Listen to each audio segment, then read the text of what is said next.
Okay, one of the regular maintenance things you need to do on a motorbike is change the oil. I've been making a lot of changes to my bike and thought it was about time to change the oil. So a couple of things you'll need to make it a lot easier. An oil catch pan, I think I paid like $3 for this one.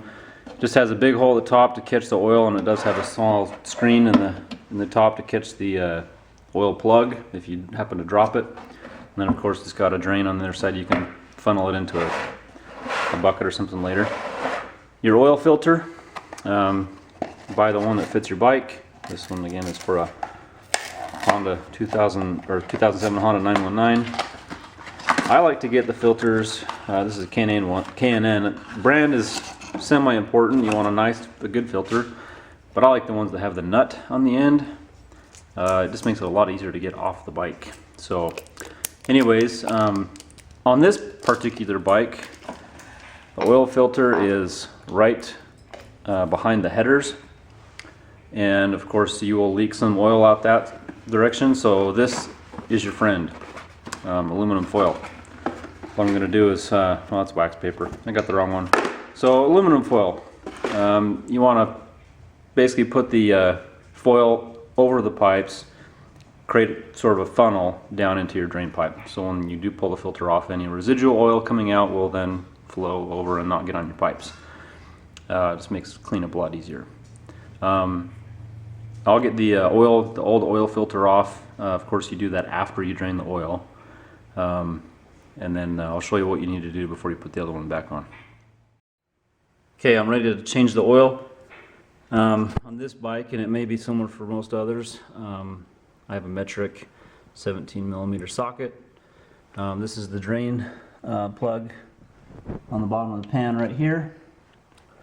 So I'll loosen that, let it drop and drip in there. It helps to have a warm engine, or at least for the oil to be warm. It flows faster, so you're more likely to get more of the oil out. Plus, when the oil is warm, when you've run the engine for a while, maybe take it for a ride and come back and change it. Any small metal bits that may be floating around the oil, they get stirred up in the oil, kind of in a suspended state. So when you change the oil, you tend to get more of that out rather than having it just kind of sit at the bottom of the oil pan. So it's best to change your oil when it's warm. Okay, so after you loosen the nut, I was mentioning there is a crush washer in here. You see the washer, it's aluminum. It basically provides the seal for the nut, or for the bolt, excuse me. I keep calling it a nut. So there's the oil, and that's why you have a nice drain pan, because if you drop that, if you were doing this in a bucket or something, you'd have to go fishing around for that. So I can let that sit there, and oil's dripping out. You can see it coming out, and that's a black color. Regular oil is a light brown, usually a light brown color. So that oil's a little dirty. That's the way you change it. So I'll let this drain out. I will let it drip as this finishes draining, or while it's draining, I should say. I'm gonna put some tin foil here on the headers on the pipes, and then I will take the oil filter off with this wrench. Okay, so I wanted to show you, I finished draining the oil over here. I put the plug back in. So now my pan's full of oil. I got a cookie sheet, because I know sometimes I make a mess, but it keeps that off the garage, but I got a kind of oversized cookie sheet. I'll put this under here. I do have the bike on a stand. It helps raise the bike up a tiny bit, so I get a little extra clearance for this pan to fit. It wouldn't fit under here if I didn't do that. Here's the tin foil. I kind of dam it up at the back so it forces the oil to come down. I just make a little scoop here in the front, and it should just flow down there. So there's the filter, if you can see it right there. I'm going to take that off and let it drain, and then we'll put the new one on. Okay, so I loosened the oil filter, and so I'm just going to twist it here and take it off. It's kind of hard to get in there.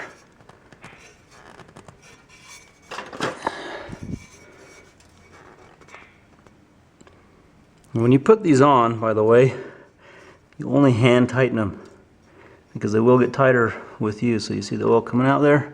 As it starts coming out, I may just try and make sure this is going. There it comes out the bottom.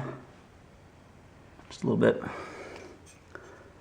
So I'll finish taking this off.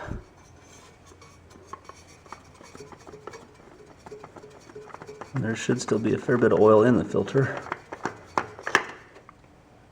So I'm going to take this and tip it upside down over here, and you'll see it kind of come out. We'll let that drain for a while. When this is coming out, if you want to just dip your finger in there real quick, I'll show you why. The new filter, these ones come pre-oiled, but it's always helpful to just rub your finger on the seal. Sounds like my daughter's awake. Put the seal, put some oil on the seal, so when you put it on, it of course has a good seal on it. So again, you only hand tighten these. This one does come with a nut on the end, make it a little easier to get off. If you can see this one, I chewed up the outside pretty good just trying to get it off, and that was after hand tightening it. Okay, I just put the other filter on. It's already installed. You can see it there. And I let all the oil drain. The other filter's still draining a little bit.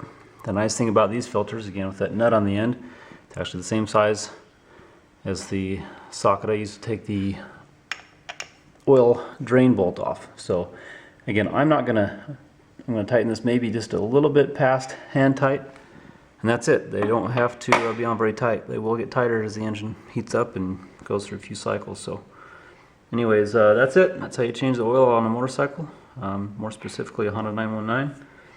And then when this is all drained, I'll take this off and put some oil back in, and we'll be good to go.